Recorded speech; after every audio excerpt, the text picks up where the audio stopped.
Simone Rodin-Benzaken, bonjour à vous. Bonjour Steve. Et merci de nous rejoindre comme tous les vendredis. Vous êtes la directrice Europe de l'American Jewish Community. D'abord un mot, Simone, sur la disparition de Robert Badinter. Écoutez, un mélange de tristesse, bien sûr, et peut-être de nostalgie, ou un début de nostalgie. C'est non seulement l'homme qui disparaît, mais c'est peut-être aussi une époque qui disparaît. C'est un symbole qui disparaît bien évidemment par son engagement en tant qu'homme politique, en tant qu'avocat, un grand orateur pour ceux qui l'ont déjà écouté, grand homme pour ceux qui l'ont rencontré. Et aussi peut-être un peu la disparition d'une idée un universalisme juif, un particularisme et qui cohabite extrêmement bien avec un universalisme, avec une gauche républicaine forte qui l'incarnait si bien. Voilà, peut-être un monde, je ne sais pas si on le retrouvera, mais un petit sentiment de nostalgie. Mais il nous manquera en tout cas. Oui. Simone, on enchaîne avec notre deuxième sujet, le nucléaire iranien et ce dernier rapport de l'Institut pour la science et la sécurité internationale concernant justement ce programme atomique. Oui, et qui n'a pas fait grand bruit. Et c'est d'ailleurs peut-être la raison principale qui fait que je suis un peu inquiète. Donc, selon ce dernier rapport, l'Iran a atteint un niveau extrêmement préoccupant dans son programme nucléaire. Ils sont désormais la capacité de produire suffisamment d'uranium de qualité militaire pour fabriquer une arme nucléaire en une semaine et potentiellement 6 bombes en un mois. Donc, d'après ce que je comprends du rapport quand on le lit en détail, ça dépend en réalité uniquement aujourd'hui de leur volonté de le faire oui ou non. Et ce qui est particulièrement inquiétant, c'est que effectivement ce rapport n'a pas fait beaucoup de bruit. Le monde est préoccupé par beaucoup de choses, et donc c'est, je pense, quelque chose qui devrait nous inquiéter davantage. Rappelez-nous comment l'Iran a développé ses capacités et quelle est l'ampleur plus globale de son programme d'enrichissement d'uranium. Bien sûr, alors l'Iran a significativement augmenté sa capacité d'enrichir l'uranium.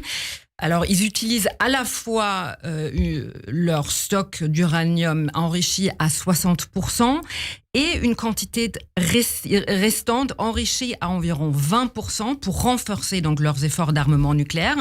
Leur programme d'enrichissement vise des dizaines de milliers de centrifugeuses avancées capables de produire donc une gamme de niveaux d'enrichissement, y compris jusqu'à donc 90% et qui est considéré donc comme de l'uranium de qualité militaire. Avec ces ressources, l'Iran pourrait donc rapidement produire suffisamment d'uranium pour un petit arsenal nucléaire.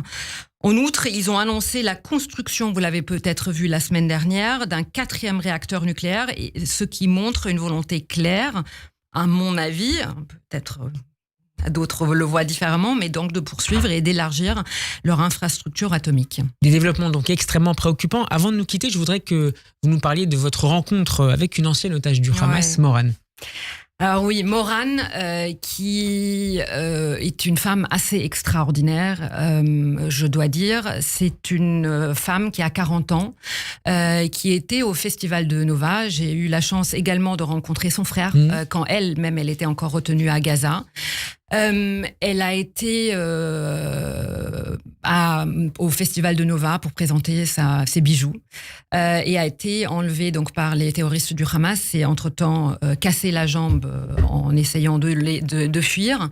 A passé donc 54 jours à Gaza et je dois dire, elle a une force absolument incroyable. Elle est venue à la cérémonie d'hommage.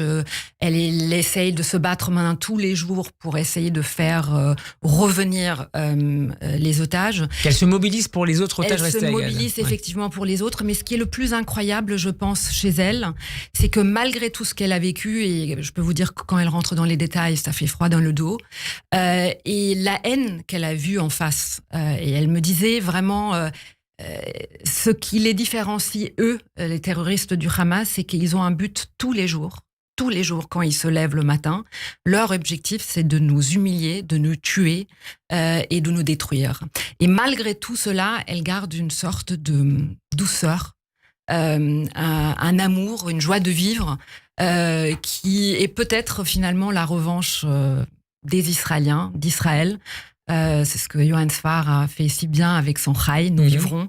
Et voilà, et c'est ça qui est assez incroyable, c'est que peut-être c'est ça la revanche face au terrorisme et à la haine.